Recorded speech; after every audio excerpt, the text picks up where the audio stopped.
So another thing we did this year in the last unit, unit 5, were rational expressions and equations. We learned how to perform operations with rational expressions. We learned how to solve rational equations. So just like we did with quadratics and absolute value, we're going to look at how to graph rational. And when I say the word rational, you think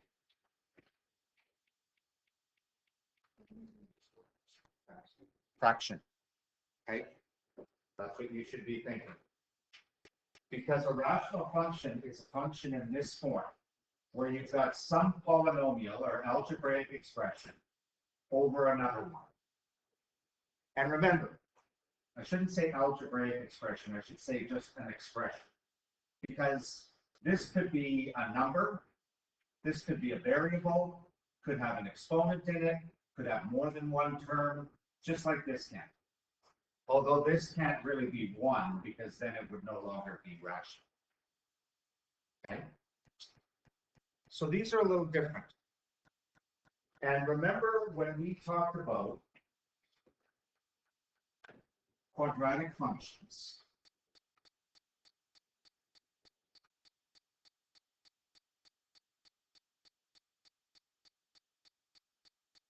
we started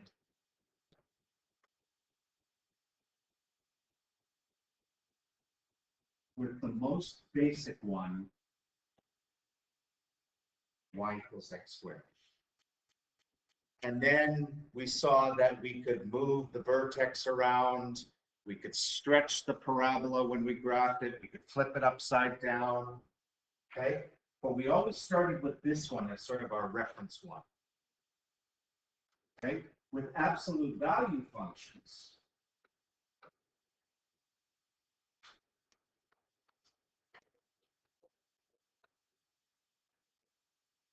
we graph them a little differently, but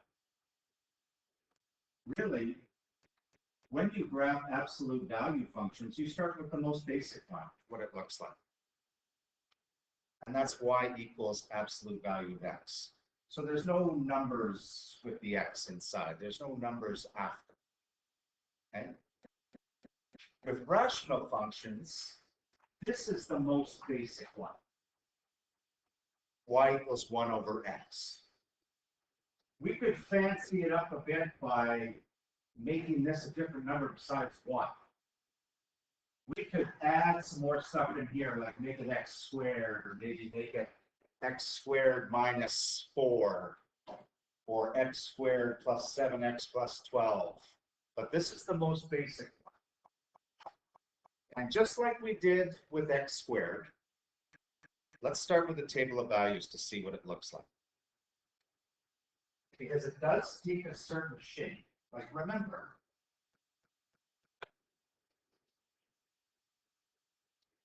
that's the shape quadratics take. It's a parabola. As long as there's no x squared in here, generally, absolute value take a V shape.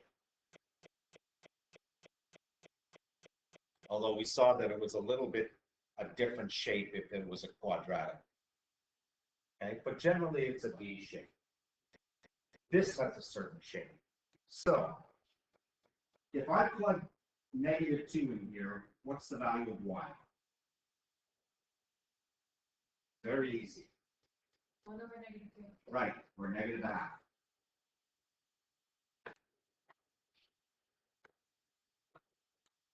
Oh, jeez. Change the color. There we go. What about if x equals -1? If I plug -1 in here. 1 divided -1 is just -1. What if I plug -1/2 in here? Well, remember, 1 divided -1/2 is the same as 1 times the reciprocal. -2.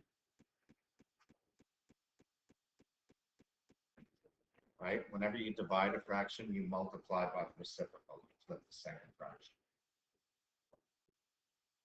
What about if x is 0? Undefined. You can't divide by 0. So that means on this graph, this is the first time we've encountered this one graphing. Okay? There is no point on the graph when x is 0. So we're going to have to address it. What about if x is 1/2? 1 divided 1/2 is the same as 1 times 2 over 1, which is positive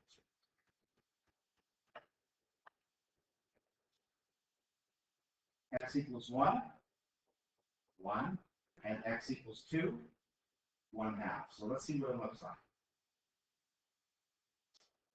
So 2, negative 1/2. Go there. Negative 1, negative 1. Negative 1/2, negative 2. So it looks like we got a curve shape going on there. Remember, when x is 0, there's no y value. Okay? So what does it look like when we do the positives? 1/2 is 2. 1 is 1. And 2 is 1/2. So that's interesting. You should see that it is going to form curve. But we're not kind of sure what happens after that. Like, what's happening if x is really small? What's happening if x is really big? Same within the negatives. What happens if negative x is really close to 0? Well, what happens if negative x is really, really small? Okay. So, first of all, let's address this.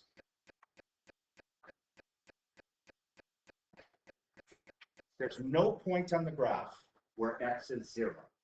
Okay? That means there's a break in the graph. There's no connection between these 2 points. We can't connect them because we can't, there is no point here.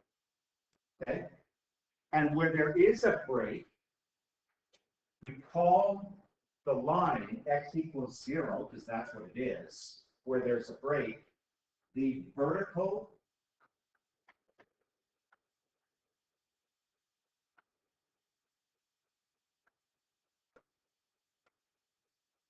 asymptote.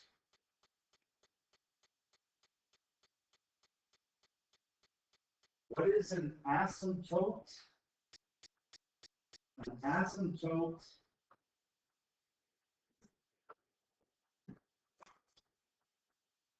is a line a curve approaches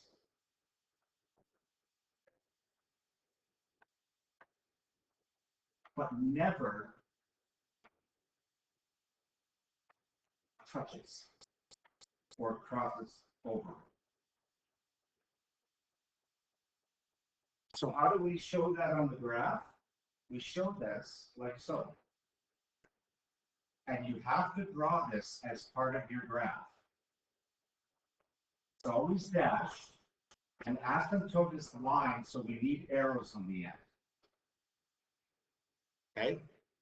So basically what shows is we're going to have a graph on this side down here, and then it's going to skip over this line and it's going to continue there.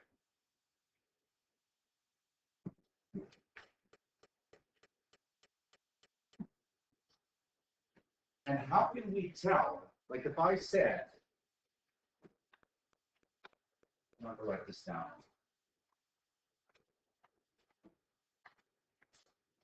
Where do you think the vertical asymptote would be here? If x is what? What makes a vertical asymptote when this whole thing works out too?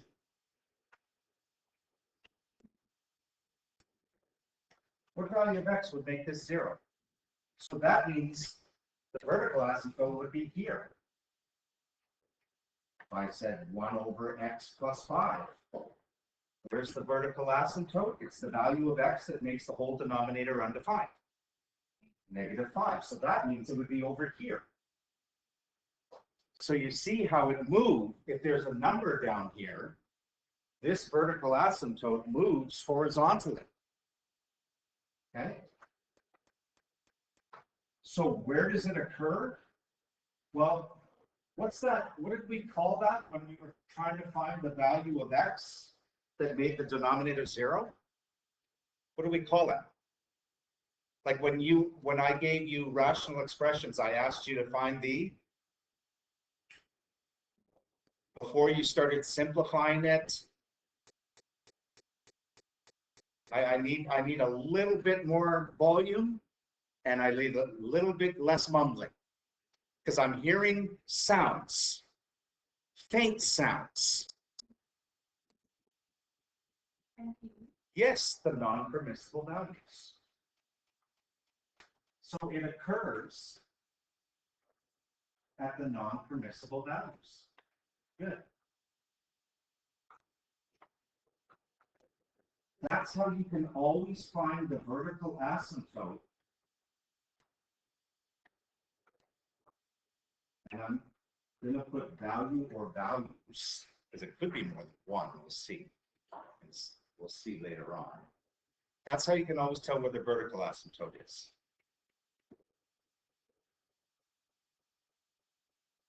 Now, let's look at what happens in between here and in between here. Okay, so like this is x is -1/2 here, right?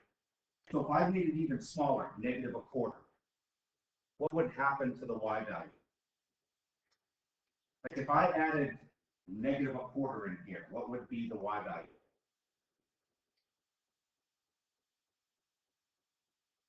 What's one divide -1/4? 1 divide -1/4. -4 goes down, doesn't it? Okay. What do you think is going to happen? Is it going to continue to go down? Yes. It'll keep getting closer and closer to 0, won't it? Because -1/4 is closer to 0 than -1/2. If I said x was 1 billion, or if I said x was, if x was, 1 over 1 trillion, that means, or 1 over -1 trillion. That means it would be really slow. Would it ever touch 0? No. So notice it goes along, but it never touches. What do you think it's going to do here? It's going to do the same thing, except it's going up. Because think about it, if x is 1/4, 1 divide 1/4 is the same as 1 times 4/1, it's 4. If I make this bigger, the denominator bigger, this gets bigger. So it's going to look like that, but it's never going to touch the asymptote because it can't. What happens when x gets really large? So remember, this is our basic function. If x is 10,000, what's y? 1 over 10,000. Really, really small, right?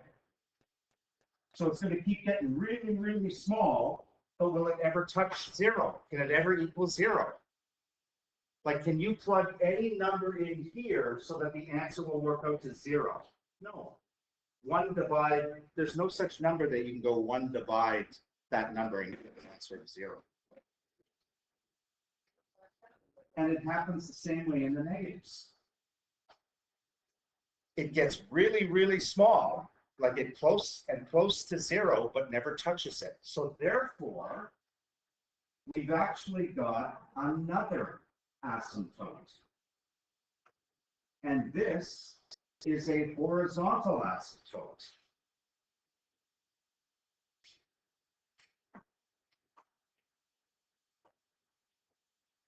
So there's no point on the graph where the y coordinate is 0. You can't get there. That means there's a break in the graph there too. And we call this the horizontal asymptote.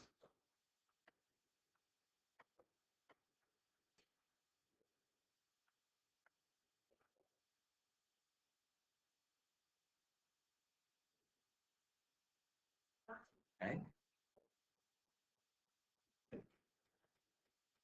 So this is what the complete graph of y equals 1 over x looks like. Okay. Notice it's split into two curves and it's got two asymptotes. You must draw the asymptotes as part of your graph. If you don't, you haven't drawn a complete graph. Remember that.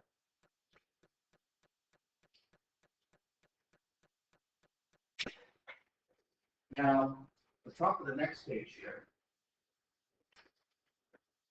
I just talked about all this just now. So as x approaches 0 from the right, y becomes very large.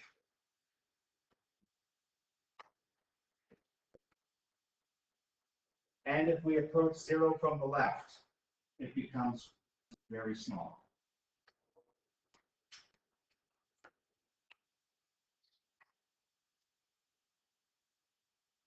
And then as x gets very large, or x gets very small, remember our graphs approach 0. Okay? This just summarizes what I explained a minute ago. So when I said this, as we approach 0 from the right, as x approaches 0, remember this is x equals 0. As we approach 0 from the right, the y value gets higher and higher and higher. As we approach 0 from the left, the y value gets lower and lower and lower. As x gets bigger, we get really close to y equals 0. As x gets really small, we get close to y equals 0. That's what that explains. Okay, so looking at this graph, remember, we did certain properties. We did domain, we did range, we did x-intercept, we did y-intercept. There's no vertex here. Okay, you can't have a vertex of a rational function. That only applies to quadratic functions. So, looking at this graph, what's the x-intercept? Where does it cross the x-axis? It doesn't. So, what does that mean? X-intercept? None. Because it doesn't cross.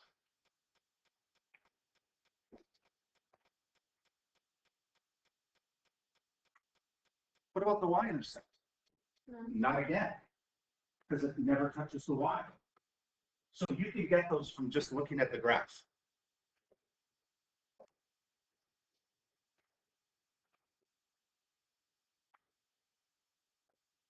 The domain.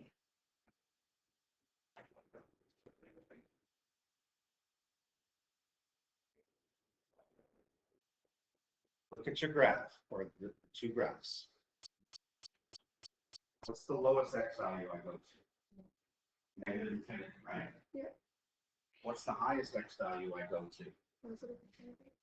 But x can't be 0. So it's everything but 0.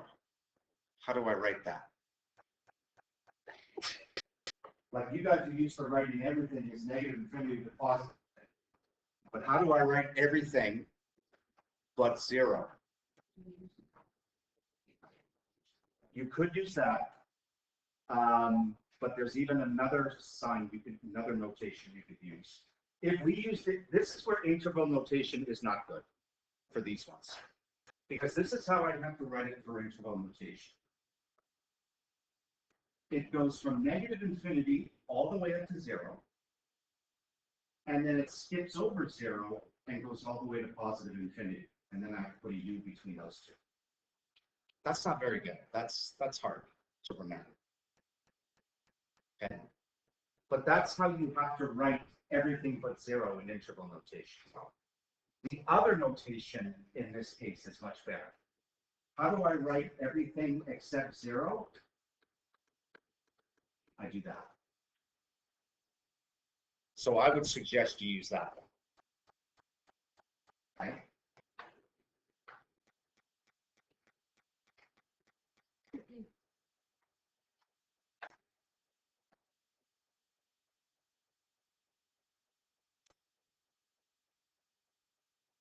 What the range?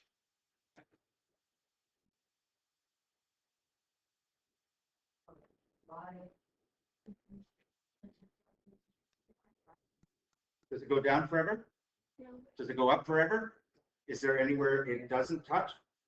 0. So I have to do the same thing. So for the range, if I did interval notation, I'd have to write the same thing. I go from negative infinity up to 0, but I don't include it. And then I start on the other side, not including 0, and go up to positive infinity. And I have to unite those two sets. But, and remember it's range, so it's y. You can also write it like that. Y not equal to 0.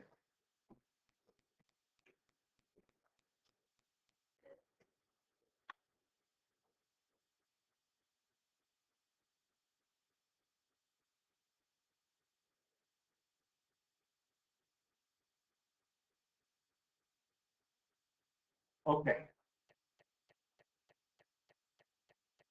This, to transform something, means to change its shape or move it around. So we're going to talk more about this in grade 12, but you guys have actually done transformations this year. You did it to quadratic functions. Do you remember what that vertex form looked like? Remember the letters we used? A.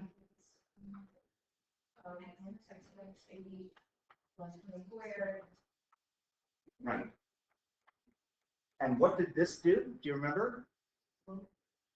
It stretched it or compressed it, and it also what? Turned it upside down or flipped it. So A did two. If this was negative, it flipped it upside down. If this was like 2, stretched it. If it was like a half, it compressed it and it got a little wider. What did this do? It moved the vertex horizontally. And what did this do? It moved the vertex vertically. Okay? It applied the same letters apply to rational functions. Except it's not the vertex that are going to get moved. It's the points and the asymptotes that are going to get moved. Okay? So we talk about 3 types of transformations. We talk about a stretch. That changes the shape of something. We talk about a flip. It changes the shape of something. It flips it upside down. We talk about a shift. It moves it left, right, up, down. Those are the 3 types of transformations we use. Okay? So what will A do? A is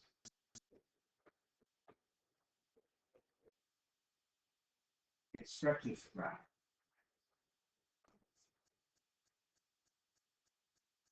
Technically, it stretches the graph vertically, but I'll talk more about that next year. Also, A is negative.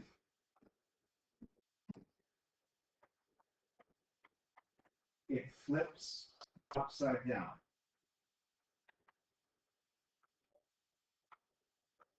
Or, and we're going to call it this next year, we call it a vertical flip.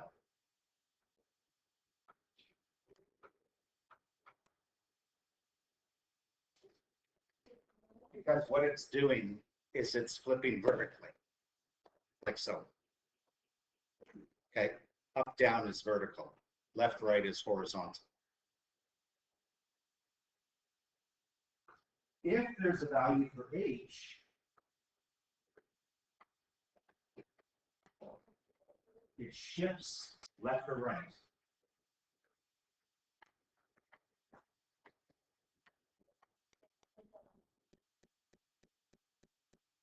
or horizontal.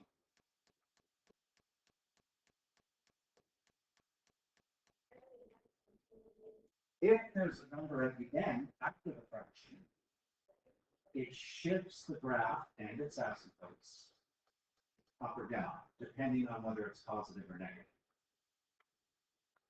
So that means it shifts it vertically.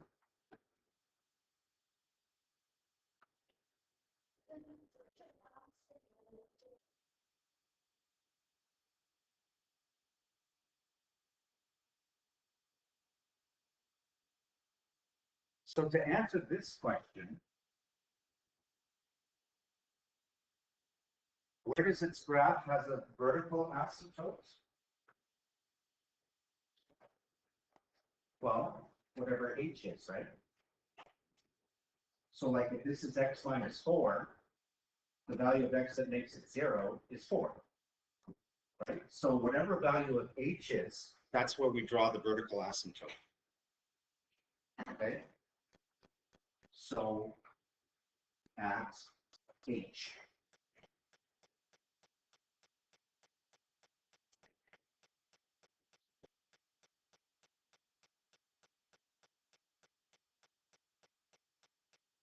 Where do we draw the horizontal asymptote? At k, right? Because remember, if it shifts it up, the horizontal asymptote is going to move. It's kind of like the reverse. Like if it's a horizontal shift, the vertical asymptote moves. Like notice my vertical line, and if I shift it horizontally, it moves. But then if I have a horizontal asymptote, it'll only move if I shift it up or down vertically. So at k. So keep that in mind when we graph these, because what we can do when we graph these types is we graph the asymptotes first, get a couple of points, and draw our curves, which is what we'll do now.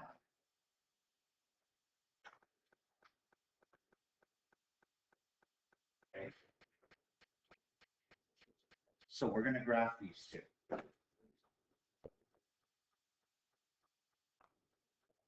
Notice the denominator is 1 in the first one, okay?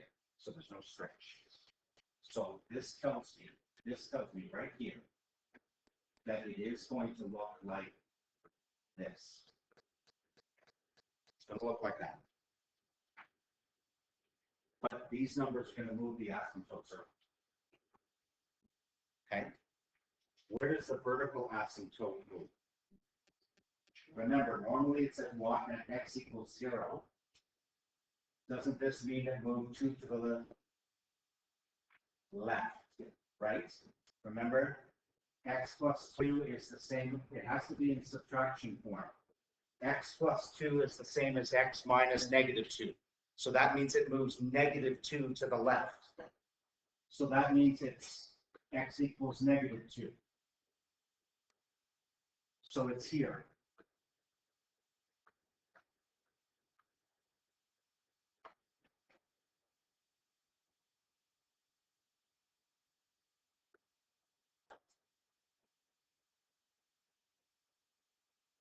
If the horizontal asymptote moved, normally it's y equals 0.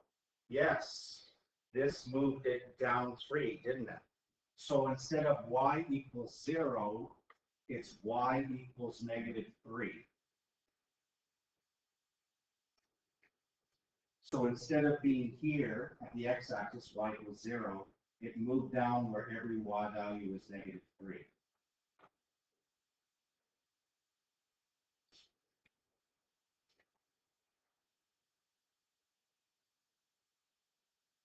And remember, it's going to look like this, and then this, right? Except I need to be a little bit more precise. I need a point here. Okay? So this is what I mean when I say points around vertical asymptote. Well, the vertical asymptote is negative 2, right? Why don't I find a point at negative 3? And then find a point at negative 1. Notice I find it on one side of each. So what I'm going to do is I'm going to say, okay, x I'm going to do -3, and I'm going to do -1. So I'm going to do like a little table of values. So y is going to be 1 over -3 plus 2 minus 3. If I plug it into the function, right? All I did was plug -3 into here. So -3 plus 2. 1 divide -1. -1 minus 3. -4. So one of the points is 3, -4. It's there. This one's going to be 1 over -1 plus 2 minus 3. Which works out to -2, right? Because -1 plus 2 is 1. 1 divide 1 is 1. 1 subtract 3 is -2.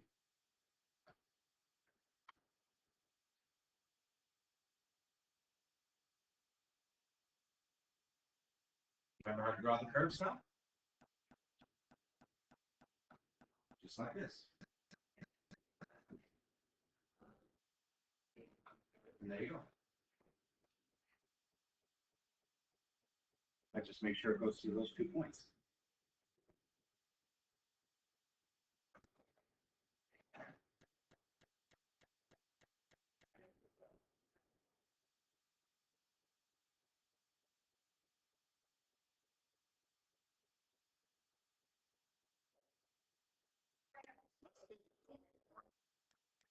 Y-intercept are going to be a little bit challenging in this case. What's the domain? Goes to the left forever, goes to the right forever, but not. No, it can be 0. It can't be -2 this time. Because remember, it shifted. So the domain is x not equal to -2.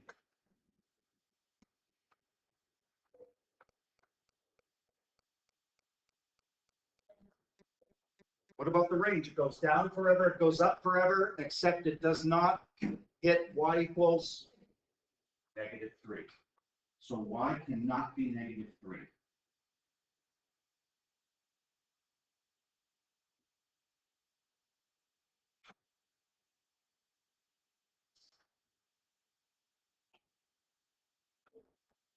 It's hard to see the intercepts, isn't it? Because if you look here, here's the x-intercept, right? But it doesn't go through a grid line, does it? So it's going to be somewhere between -1 and -2, but I don't know where. So I can't use the graph for this one. How else can we find intercepts? Using, sorry? Hello, what? How do I find the algebra? How do I find the x-intercept of any function? Make y equal 0. So therefore, 0 equals 1 over x plus 2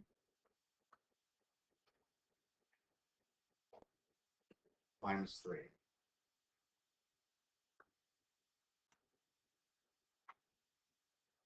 I have to solve that. Well, let's get the fraction by itself first. I'm going to add 3 to both sides.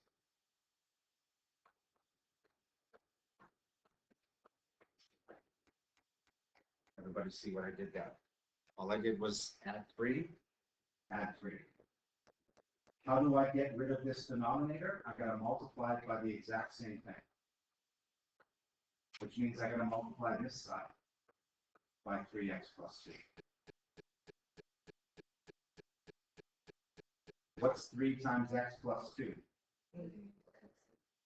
3x plus 6. Running out of space here. 3x plus 6. Okay. These cancel. What am I left with on the right? 1. So now you have to solve that. Subtract 6 from both sides. 3x is equal to -5. Divide both sides by 3. X is equal to -5/3. Which is the same thing as -1 2/3. That's between -1 and 2. So you see, you have to know your equation solving sometimes when you're going to find the intercepts. Okay, so that's the x-intercept. The y-intercept is easier. I make x equals 0. Okay, so therefore, y equals 1 over 0 plus 2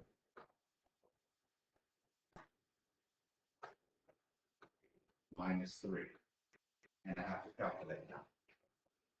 Well, what's the same? What's 1 over 0 plus 2? It's the easier way to say that. 1/2. Don't I have to change this to a fraction over 2? In order to subtract fractions, I need the common denominators. So 3 over 1 is the same as what over 2? And what is 1 over 6 minus, 1 over 2 minus 6 over 2? -5 over 2. And we can see that's what it kind of looks like on the graph. So a little bit of algebra involved in.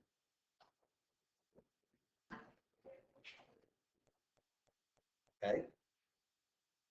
Any questions so far?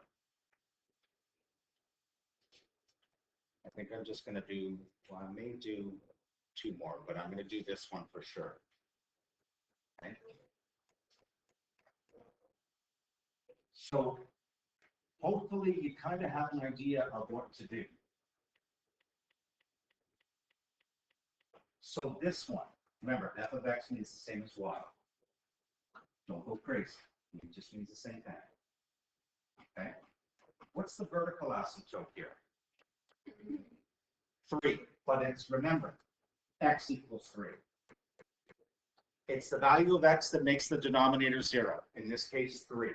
So that means it's going to be here.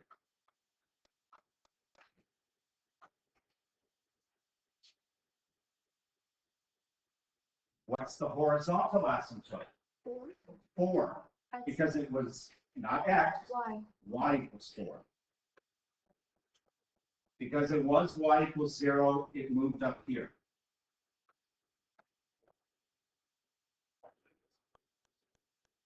So I've got my asymptotes. Question?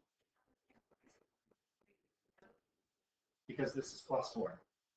Remember, like this, you just look at the sign. If it's +4, it goes up 4. If it's -4, it goes down 4. If this is 4, okay, then x minus 4, the non-permissible value would be 4. If this was x plus 4, the non-permissible value would be -4. Right? It's kind of the opposite, but only applies to here, not to this. Yes, correct. Points around the vertical asymptote. So here, what do you want to pick for x? 2 and 4. So -1 over 2 minus 3, and then add 4. Well, what's 2 minus 3? -1 divide -1 plus 4, 5. So it's 2, 5.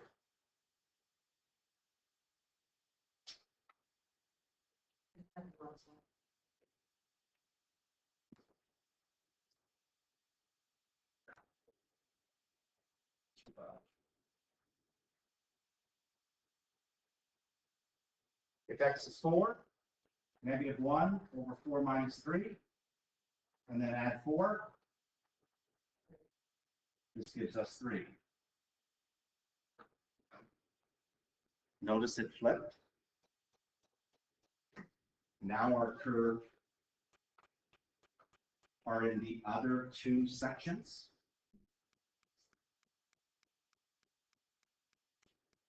And that makes sense. Why? Because there's a negative there, right? So it flipped this curve down to this section and this curve up to this section.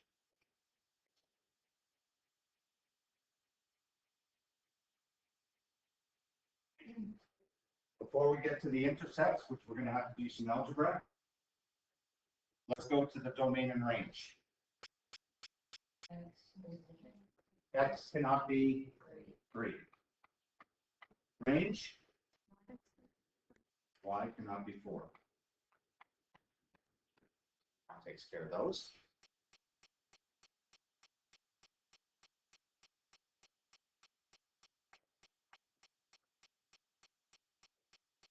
Okay, the intercepts. This is going to be a little hard. Like we can't read them off the graph. Right? Some are, this is going to be between 4 and 5. This is going to be between 3 and 4. So I have to use algebra.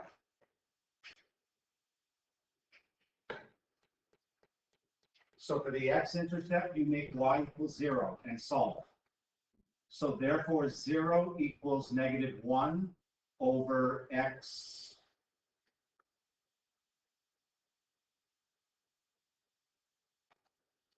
minus 3 plus 4.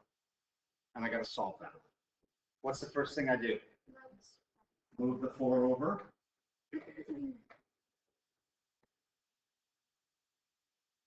After that, get rid of the denominator by multiplying both sides by x minus 3. What? Oh, -1. Yeah. So what is -4 times x minus 3? -4x plus 12 equals -1. And then solve what's left.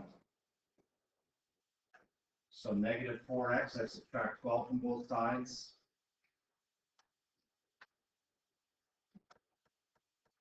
-4x is equal to -13. X is equal to -13 over -4, which is just the same as 13 over 4,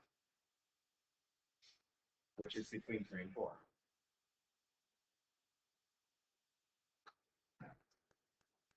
Should have left more room. But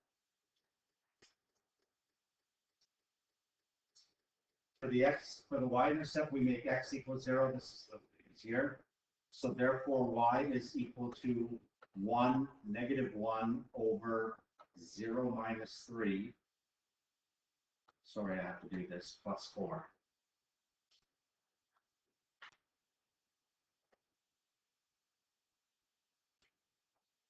Well, what's the easiest way to say -1 over 0 minus 3?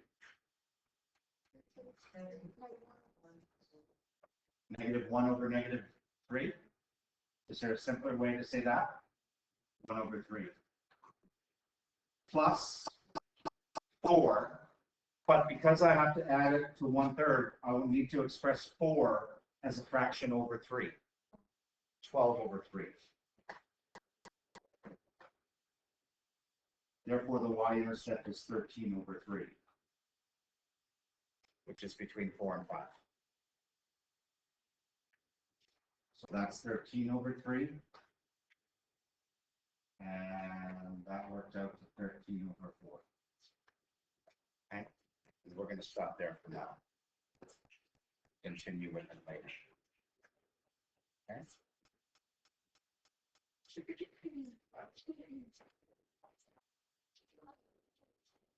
So they do get a little involved. But I wanted you to get the idea of what the shape looks like and how many of these rational functions will have aspects. Sometimes they'll have more than one vertical. Sometimes they won't even have a horizontal. But we'll see that later on.